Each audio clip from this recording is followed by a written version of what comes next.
Mesdames et messieurs, merci de nous rester fidèles sur votre chaîne Web Info TV.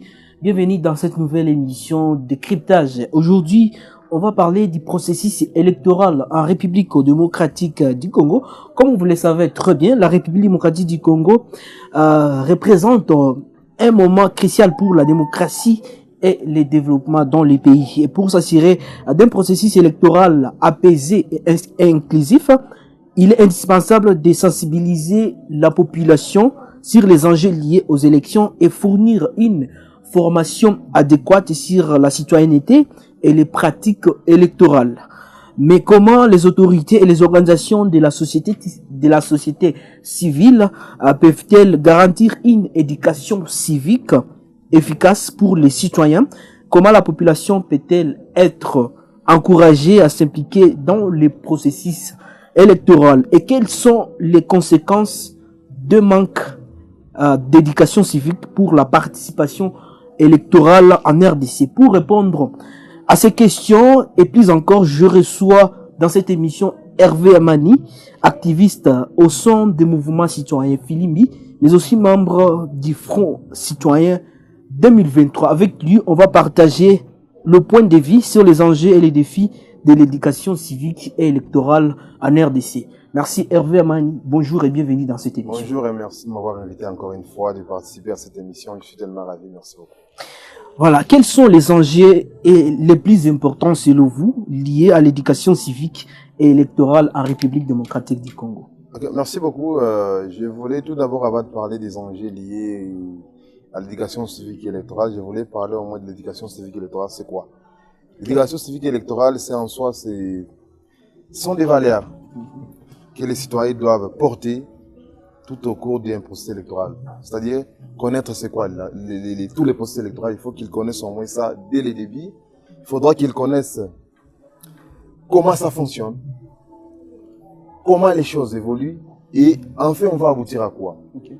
Et comment se comporter aussi pendant les processus électoraux. Parce qu'on ne peut pas se mettre ici les enjeux tant qu'on ne connaît pas c'est quoi en soi l'éducation civique. Parce que on a vu, comme on est en train d'évoluer, on a vu de temps en temps où on parle les processus électoraux comme un moyen de recevoir des cadeaux, comme un moyen de chanter, de porter les effigies, voilà, de chanter la gloire à certaines personnes qui malheureusement ne nous ont pas défendus. Mais parce qu'on a mal interprété les processus électoraux ou bien l'éducation civique et électorale, nous nous sommes rencontrés dans ces gouffres, oui, de faire la gloire aux gens qui ne nous ont pas aidés, mais c'est parce qu'ils se prononcent comme candidat. Et notre conception de voir les choses, on sait que c'est lui qui se proclame candidat, c'est qui va nous amener quelque chose. C'est-à-dire qu'il y a ce manque d'éducation civique et électorale. Mais le rôle du parti politique, c'est quoi? Alors, si ce n'est pas inculquer aux gens ou donner cette éducation? Je voulais aller là parce que c'est une responsabilité partagée. Oui. Les partis politiques en soi, ce sont des écoles de citoyenneté. Okay. Naturellement. Ce sont des écoles de citoyenneté. Mais aujourd'hui, on a comme l'impression que les partis politiques, c'est une école de formation à la haine. Parce que je me souviens quand Kabou, il y a les CG, je suis désolé de parler de son nom, oui, quand il a parlé... Les CG de l'IDPS. Ouais, il a parlé qu'on ne s'attaque pas à Félix Tshisekedi parce qu'il gère mal, mais parce qu'il est louba. Ça, c'est un parti politique présidentiel qui dit ça, et il passe ça aux militants. Mais quelle conception ces gens-là auront par rapport à cette expression de l'RCG, parce que c'est un monument dans l'IDPS. Oui. Lorsque les partis ne parviennent pas à éduquer, à former les gens, à préparer les gens à la gestion ou bien à la bonne citoyenneté, mais de quoi nous pourrons nous attendre pendant les processus électoraux? La formation que les gens reçoivent des partis politiques, ça doit être la continuité, ou bien ça doit être des aptitudes ou bien des connaissances acquises, en fait, de s'assurer qu'on a des bons citoyens qui peuvent affronter n'importe quelle situation. Et c'est là, il conduit la nation à chaque procès électoral ou bien à chaque séance électorale. On attend qu'on nous amène l'argent, on attend qu'on nous amène des haricots, des t-shirts, parce que dorénavant, on a raté cela dans le civisme à l'école. Quand on est dans la vie, dans la société, les partis politiques auxquels on adhère, et aussi nous enseignent à chanter la gloire de nos autorités immorales, les Djalel. Et en fait, tout le monde est dans une perdition totale et on ne sait pas comment se comporter pendant les postes électoraux. Alors, comment les organisations de la société civile, parce que vous êtes aussi membre, peuvent-elles contribuer à la sensibilisation de la population en matière d'éducation civique et électorale? Nous sommes déjà à 6 mois des élections et nous sommes en train d'aller au 4e cycle électoral. Voilà. Ouais. Je pense, premièrement, nous, c'est notre travail de tous les jours, quelle que soit la forme des postes électoraux aujourd'hui qui n'a pas de consensus, qui n'est pas d'abord accepté par tout le monde, mais nous, en tant que société civile, en tant que composants de la société civile, nous faisons notre tâche tous les jours de sensibiliser à la population, de connaître ses droits et ses devoirs, comment voter ici, qui voter, pourquoi voter, c'est quoi le poste électoral, pourquoi le poste électoral. Parce que quand les gens ne sont pas préparés à un processus électoral, quand les gens ne sont pas préparés à connaître qu'est-ce qu'ils feront dans le processus électoral, c'est un peu difficile de leur dire de choisir utile. Parce que dorénavant, ou bien en amont, ils ne connaissent pas quelque chose auquel ils peuvent s'attendre ou bien qu'ils peuvent faire. Mais quand ils sont préparés, comme nous le faisons tous les jours, et dans nos séances de sensibilisation, dans nos séances de film bisophile ou théologie, dans nos séances de partage des connaissances avec la population, on essaie au moins de les inculquer quelques savoirs. Mais sans oublier que la CENI a des moyens pour ça. Sans oublier qu'on a un ministère de la citoyenneté, de la bonne citoyenneté. Oui. Mais la société civile, le rôle de la société civile, c'est quoi si c'est pas pour sensibiliser la population? C'est là, on le fait tous les jours. Mais moi, je me dis, les gens qui ont des moyens, qu'est-ce qu'ils en font avec alors qu'ils en ont pour ça? Donc, les politiques, je voulais parler, les politiques cherchent à nous mettre dans un contexte, cherchent à nous flouer les yeux, et afin qu'on ne sache pas c'est quoi l'utilité de ce que nous voulons faire. Mais quand même, nous, on peut faire cela, mais nous sommes quand même un petit groupe. Mais lorsque les gens qui ont des moyens officiellement ne les font pas, ils laissent les gens dans la distraction, vous verrez vous-même les conséquences. Nous avons vu des gens être achetés pour de l'argent, pour seulement voter quelqu'un, être achetés avec des choses, du matériel et tout, des t-shirts. Mais c'est le manque d'éducation. Est-ce que vous croyez que... avant que quelqu'un soit...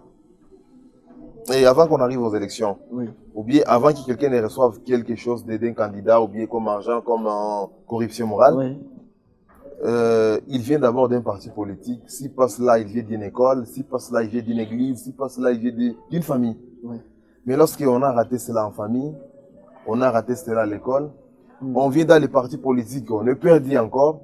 Mais comment ça sera? Parce que moi, je me dis, au Congo, on est habitué que la campagne ou bien le poste électoral, c'est une étape de recevoir. Parce qu'on vous a donné le pouvoir au premier tour. Vous avez géré la République, vous êtes dans les institutions en termes dans l'administratif. Mais aujourd'hui, vous rentrez pour postuler ou bien pour prétendre être candidat. Vous devez revenir avec des moyens. Mais nous, on se dit que non. La population se dit, pas nous, que c'est l'étape aussi et de recevoir. Parce que je peux pas t'écouter sans que tu ne me laisses quelque chose. C'est un peu difficile pour la population. Parce que la politique nous a mis dans une misère auquel on doit toujours attendre la solution d'eux. Alors que ce sont eux qui font à ce que cette situation soit comme elle est. Voilà pourquoi il y a des élus qui n'ont pas mérité à cause de tout ça. C'est-à-dire les députés qui sont au Parlement, mais ils n'ont pas mérité en tout cas d'être députés ou de représenter les peuples parce qu'ils ont utilisé, je vais dire, les trafics d'influence ou la corruption, par exemple. Ça, parce que d'abord, même la loi électorale interdit de donner de l'argent pendant la campagne. C'est interdit par la loi. Tu ne peux pas venir donner des gens de l'argent. Mais on le fait. Et quand le député est élu, quand il a donné de l'argent, dis-moi en quoi il sera redevable. Il saura que j'ai acheté mes voix. Mais lorsque, c'est une question de conviction, mais lorsque il vient, il vous parle, il vous explique, et vous avez une maturité, vous avez l'éducation déjà en avant, bien en amont, acquise dans les partis politiques, à l'école, ou bien partout ailleurs dans la société civile, vous serez quand même déjà exigeant. Et le député qui viendra vous voir lui-même sera préparé. Mais aujourd'hui, on sait que j'ai quelque chose en tête ou pas, je viendrai avec mon argent, je vais parler des ministres, je laisse l'argent et je pars. Et je sais que ces gens-là vont me voter. Pourquoi? Parce qu'il y a l'absence de cette éducation. Les écoles, ça ne nous aide à rien en termes d'éducation civique. Les églises, même. La société civile les fait, mais en termes d'impact, c'est peu. La politique qui a des moyens nous laisse dans les flous, en fait qu'on reste toujours des quémandeurs éternels. Vous voyez, c'est un défi majeur à relever. Maintenant, les jeunes sont-ils suffisamment sensibilisés à la citoyenneté active et à l'éducation électorale parce que vous êtes au sein des mouvements citoyens? Chez vous, qu'est-ce que vous faites? Est-ce que vous sensibilisez les jeunes au sein des mouvements citoyens? Par rapport au processus électoral, pour être franc d'abord, parce que nous, on ne soutient pas le processus électoral en cours. Pourquoi? Parce que c'est un processus électoral qui est biaisé en amont. Il n'y a pas de consensus. Il y a toujours des... Vous avez la même idéologie avec l'UFCC qui a boycotté déjà. Nous, c'était notre position bien avant. Tout cela ont rejoint notre position parce que nous, c'est depuis l'année passée qu'on disait qu'au vu de ce que nous voyons au pays, c'est impossible d'organiser des élections libres et transparentes. Vous avez vu les FCC prendre la position, vous avez vu Mafayoulou aussi, même. Mais nous, nous en avions pris depuis longtemps les fonds citoyens 2023. Parce qu'on savait que les contextes dans lesquels les pays se trouvent, c'est impossible d'avoir de bonnes élections. Et par là, et nous, ce qu'on sensibilise aujourd'hui, la population par rapport aux élections, c'est d'abord la paix. Parce que quelqu'un qui est en guerre, imaginez quelqu'un qui est en guerre aujourd'hui à Goma, comment tu lui parleras des processus électoraux? Il va se perdre. Mais qu'à cela ne tienne, nous ne pouvons pas manquer ou bien, on n'a pas manqué à le dire à la population que si les élections s'étaient nées dans les bons sens, s'il y avait consensus, s'il y avait une CENI crédible et une conventionnelle, si on en avait tout ça dans un délai raisonnable et qu'on procédait à aller aux élections, il faudra voter utile. Il faudra prendre conscience que nous, la jeunesse, c'est nous la force. Il faudra prendre conscience que votre vote vaut plus que tout. Parce qu'une fois que vous trahissez, c'est que votre confiance elle a été perdue. Donc, notre rôle, c'est de réveiller la population, c'est de conscientiser, c'est d'éduquer la population du jour le jour. Mais vous avez éduqué cette population comment alors que vous avez boycotté les processus? Je l'ai très bien dit que le fait de ne pas accompagner les processus ne peut pas dire qu'on n'éduque pas la population. Parce que notre rôle, d'abord, c'est d'éduquer la population. Parce que sur le plan civique, la population a ce devoir, le devoir d'aller voter. C'est un devoir. Voilà. Mais il faut les sensibiliser au lieu de boycotter. Mais lorsque les élections ne rassurent pas, cette population-là, aujourd'hui, elle peut nous dire qu'elle veut aller au vote. Mais une fois que les élections seront truquées à demain ou après-demain, mais ils reviendront encore vers nous que vous nous aviez trompés. Mais il faut dire la vérité à la population que c'est impossible d'avoir de bonnes élections dans les délais. La CENI n'a pas de moyens. Et il n'a pas de moyens, mais elle n'est pas aussi consensuelle. La CENI n'a pas de moyens, mais le gouvernement a rassuré pour la Nous sommes à 6 mois de leur théâtre. On est à 6 mois de leur théâtre. La Cour constitutionnelle, elle est inféodée, elle appartient au pouvoir. Il y a toujours la répartition des sièges. Vous avez vu? C'était promulgué déjà. C'est promulgué, mais il y a des insuffisances. Le territoire de Rutshuru et de Massissi. Mais la CENI, je crois, il a pris des dispositions. Comment vous allez enrôler les gens de Massissi à Goma et ceux qui sont à Massissi encore? On va lancer l'enrôlement d'ici le 26, je pense. Mais moi, je parle pour ces gens-là qui sont dans les Rutshuru. Mais il y a aussi, avec le M23. Il y a peut-être un moyen aussi qui va permettre. Donc, c'est-à-dire la CENI tient mordicus pour respecter les délais constitutionnels. La CENI, elle est commandée, elle n'a pas les choix, elle est à l'assaut du pouvoir en place. Donc, tenir mordicus par rapport à cela. Pensez qu'elle n'est pas indépendante? Je ne pense pas, mais c'est là, tout le monde le dit, même les institutions internationales, même les puissances internationales le disent, qu'il faudra du consensus dans le processus électoral parce qu'ils ont suivi qu'il n'y en a pas, il y a beaucoup de plaintes. Voilà même l'audit du fichier électoral, comment il a été audité. Par un clic des amis du pouvoir en place, par un clic des amis du président de la CENI, c'est audité à la congolaise et après le fichier électoral est bien audité. Donc, il y a beaucoup à faire, et je dirais, la population doit être prête à tout, soit aux bonnes élections, si les pouvoirs en place respectent tous les éléments auxquels la société civile ou bien les fonds citoyens a donné comme proposition. Et si cela n'est pas fait dans les cas échéants ou bien dans l'état normal, dans les délais prévus par la loi, ça sera autre chose. Parce que c'est-à-dire vous craignez déjà un débat électoral. Les chaos se préparent déjà, ça ce n'est pas à refuser parce que les chaos se préparent déjà. Lorsqu'on est à 6 mois des élections et la CENI vous dit qu'elle a besoin de plus de 400 millions de dollars et il n'a réussi que moins de 10%, qu'est-ce que vous direz? Quand les gens commencent à se retirer du processus électoral, qu'est-ce que vous direz? Quand la guerre commence à menacer, il y a des gens qui ne sont pas enrôlés. Donc tous les signaux montrent que c'est un peu difficile et d'aller aux bonnes élections. C'est pourquoi les fonds citoyens avaient préconisé à cela que si Félix Tshisekedi ne parvient pas à organiser de bonnes élections dans le délai constitutionnel, nous passerons à la transition sans Félix Tshisekedi. Transition sans Félix. Pour le retour à l'ordre constitutionnel. Vous pensez que cela est possible? C'est très possible. Très possible. Très possible s'il y a la volonté, parce que lui-même connaît qu'il n'y aura pas des élections. Lui-même connaît qu'il ne peut pas donner au peuple. Il connaît qu'il n'y a pas des élections, mais il a rassuré plusieurs fois qu'il y aura des élections. C'est la politique des bonnets blancs. Donc, Félix Tshisekedi connaît lui-même qu'il n'y aura pas des élections. Il connaît ça lui-même. Mais et pour mater, pour satisfaire les appétits de ses alliés, il faut toujours dire qu'il y a des élections alors que lui-même ne connaît qu'il n'y en a pas. Donc, la population doit être prête. Si les délais constitutionnels sont respectés, nous allons les appeler au vote utile et à la bonne citoyenneté et à l'éducation civique et électorale. Parce que c'est notre rôle. On ne peut pas accepter que les gens qui nous ont mal défendus hier reviennent encore aux affaires et la population reste toujours dans la situation. Donc, notre travail, c'est d'éduquer la population et de la préparer. Oui. Maintenant, quels sont les risques d'un manque d'éducation civique pour la participation électorale de la population en RDC? C'est énorme les risques parce que premièrement, il y aura difficulté de choisir. C'est-à-dire les gens vont voter seulement pour voter. On a vu, tu es un grand danseur au village, tu arrives, tu postules et tu passes. Ça, c'est quel peuple? Donc, la population sera heurtée à ne pas avoir un choix parce qu'elle se fie à des matériels. Même les choix des candidats aussi. La population ne saura pas sécuriser ses voix parce qu'elle ne connaît pas le processus électoral, c'est quoi. Ils pensent que voter seulement suffit et tu peux rentrer. Alors que c'est un processus. La population ne saura pas mettre pression à quelqu'un qui lui a donné de l'argent. Parce qu'au départ, la population a une dette morale avec cette personne. Comment saurais-je lui mettre une pression pour me défendre? On l'a vu. Quand les gens vous disent qu'il y a un gourozang, vous êtes les petits chats. Quand les gens vous disent qu'il y a un maptang, vous êtes les petits chats. Tout ça, c'est parce que la population n'est pas éduquée. La culture électorale n'est pas dans la population congolaise. Mais notre rôle, c'est de la... Mais la responsabilité est combien qui d'abord? La responsabilité est au gouvernement à diverses formes. La classe, d'abord, la faute incombe premièrement au gouvernement. Parce qu'il y a des institutions qui sont là pour ça. Même la CENI a l'argent pour ça. Pour sensibiliser. Oui, pour sensibiliser la population. Même le ministère de la bonne citoyenneté et de la jeunesse, il y a des moyens pour ça. La CENI l'a fait d'une manière ou d'une autre lors de l'enrôlement des électeurs. Alors nous sommes à une étape cruciale où on doit aller et à l'étape des votes. Des dépôts de candidatures, c'est l'étape cruciale. On peut sensibiliser tout le monde de savoir parce que c'est un droit. Mais la société civile, on l'a pas senti faire des conférences. La société civile n'a pas de grands débats. La société civile, ça demande des moyens. Ça demande des moyens. Nous, on les fait à notre manière. On les fait à notre manière. Mais on n'a pas de moyens. On n'a pas de budget, on n'est pas une ONG. Nous sommes des mouvements de fête. Quand il y a de moyens, quand il y a un tas qui se présente, on parle ça avec les compatriotes. Mais dire que faire des événements qui vont être continuels, c'est un peu difficile parce qu'on n'a pas de moyens pour ça.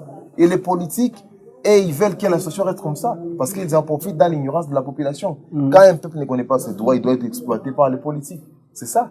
Donc la faute ne compte pas trop à nous, la société civile, parce que nous sommes dans une situation qui ne nous permet pas d'étendre nos activités. Mais pour les politiques, il y a des moyens. Pour les partis politiques, il y a des moyens. Et ils ont beaucoup de gens et ils peuvent le faire. Mais qu'est-ce qui va se passer là, alors après, avec toutes ces difficultés de manque d'éducation civique et électorale? Les élections approchent déjà, on ne peut pas retourner en arrière. Il y a une forte manipulation dans les procès électoraux au cas où la population n'est pas éduquée. D'abord, ça, il faut le savoir. Parce que, au moins, vous savez que les votes, il est sociologique. Nous, après tout. Quelqu'un peut voter même un idiot parce qu'il était chez lui. Ça, c'est l'absence de l'éducation civique et électorale. Quelqu'un peut voter une personne, je dis quoi, qui lui a donné même une mesure d'haricot. Parce que seulement lui, il finit par ça. Les gens viennent et nous trompent. Ils parlent des choses même qui n'ont pas de sens. Quand une population applaudit un député qui lui dit qu'il va construire des routes. Alors que c'est pas son rôle. C'est pas son rôle.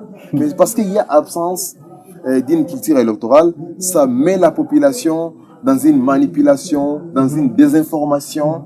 Et après, quand ils feront des choix qui ne sont pas adéquats, c'est eux-mêmes qui en subiront les conséquences. Alors comment trouvez-vous l'avenir de la RDC sur le plan politique et électoral avec toutes ces difficultés de manque d'éducation civique? Je pense qu'on a encore beaucoup à faire. On a encore beaucoup à faire en tant que pays, en tant que la RDC. Parce que tant qu'on n'aura pas une population éduquée en amont, on aura du mal à évoluer. On aura du mal à finir, à faire de bonnes élections ou bien à faire un bon procès électoral.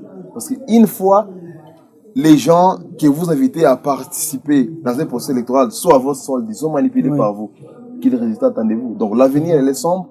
Et l'avenir est très sombre parce que l'éducation des peuples, c'est tout ce qui est important. Un peuple non éduqué, c'est un danger. Donc, les gens qui sont habilités ou bien toutes les parties prenantes dans l'éducation civique et électorale devraient s'activer. Parce que notre jeune démocratie est en danger. Parce que nous nous sommes bâtis pour que le Congo soit un pays démocratique. Mais aujourd'hui, si on ne fait pas gaffe, on rentrera dans un cycle où ce sont les mêmes personnes qui nous trompent, qui reviennent et ils rentrent. Pourquoi? Parce que le peuple n'est pas éduqué, le peuple n'est pas prêt à ça. Donc nous devons être prêts à consolider, nous devons être prêts à protéger cette jeune démocratie que nous avons, et en éduquant nos populations, en discutant à fond, en montrant à la population les dangers de ne pas savoir tous les tenants et les aboutissants des procès électoraux. Donc, la population devait être préparée, devrait être initiée, devrait être éduquée au quotidien. En fait, qu'ils sachent. Les églises devaient aussi nous aider. Oui, les églises, ils ont aussi un rôle. Ça fait partie de la société civile. Ils devaient nous aider, nous, en tant que les mouvements de fait, parce que nous, on ne peut pas contenir toute la population. Mais eux, ils ont de l'espace. Les gens qui ne vont pas à l'église, ils vont à l'école. Ceux qui ne vont pas à l'école vont dans des partis politiques. Donc, tout le monde a un rôle à jouer dans ces procès électoraux, ou bien tout le monde a un rôle à jouer pour sensibiliser dans l'éducation civique et électorale, parce que l'avenir de la nation en dépend. Merci beaucoup Hervé Amani. Nous sommes en train de citer dans cette émission. Dans la dernière minute, quel est votre mot de conclusion pour terminer cette émission? Sur les plans d'abord sécuritaires, sur le plan électoral, quels sont les enjeux selon vous? Je vais parler d'abord de la sécurité, parce que c'est là est très intéressant, et ça frappe au moins toute la province du Nord Kivu. On est toujours désolé de voir nos compatriotes dans des camps de déplacés. On est toujours désolé de voir la situation misérable, bien la guerre ne puisse pas finir dans l'est de la RDC, parce que le gouvernement n'est pas capable de sécuriser la population. Donc c'est une désolation pour nous. Et nous demandons toujours au gouvernement, parce que c'est le rôle du gouvernement. Et un gouvernement ne peut pas sous-traiter sa sécurité et espérer avoir une paix durable. La sécurité est une mission qui revient à un État. Ce n'est pas en sous-traitant la sécurité que nous arriverons à une paix durable. Donc, je demande au gouvernement de mettre tous les moyens possibles en jeu, en fait que la paix revienne et que nous allions aux bonnes élections, et que nous organisions des bonnes élections, parce qu'on n'ira pas aux élections sans Massissi, sans Ruchuru, sans Nyiragongo et sans Kwamut. Je le répète encore, nous n'irons pas aux élections sans les Nyiragongo, sans les Massissi, sans les Ruchuru et sans les Kwamut, parce que ce sont des Congolais, ils ont droit de voter, ils ont droit de s'enrôler et de participer aux élections. Tant qu'il n'y aura pas la paix rétablie dans toutes ces zones, tant qu'il n'y aura pas la crédibilité des institutions habilitées dans les processus électoraux, notamment la CENI et la Cour constitutionnelle, nous n'irons pas à ces élections. Et le président Félix va prendre toutes les conséquences, parce que nous, on ne peut pas cautionner une fraude électorale. Nous, on ne peut pas sacrifier nos compatriotes qui sont en train de souffrir dans des cas de déplacés, et pour seulement aller aux élections et voter les gens et leur donner un mandat, alors que nous, la population, nous souffrons. Donc, c'est impossible. Le président devait prendre toutes les conséquences. La population du Nord Kivu, la population de l'Est de la RDC dit non aux élections et auxquelles tout le monde ne va pas participer. Merci beaucoup Hervé Amani. La participation citoyenne sur l'éducation pour tous, la sécurité électorale et la réconciliation nationale, en bref, et sera une occasion de mieux comprendre les enjeux liés aux élections en République démocratique du Congo et d'explorer les solutions possibles pour garantir un processus électoral apaisé et inclusif. Mesdames et messieurs, c'est avec ces mots que nous terminons cette émission. J'ai eu le plaisir de recevoir Hervé Amani. Il est membre du Front Citoyen 2023, mais aussi activiste au sein du mouvement Filimbi. C'est un plaisir de le recevoir dans cette émission. J'espère qu'à la prochaine, vous serez. Je serai toujours là disponible pour vous et pour éduquer la population. Mesdames et messieurs, je vous fixe un autre rendez-vous la semaine prochaine avec le même plaisir. Au revoir. Merci.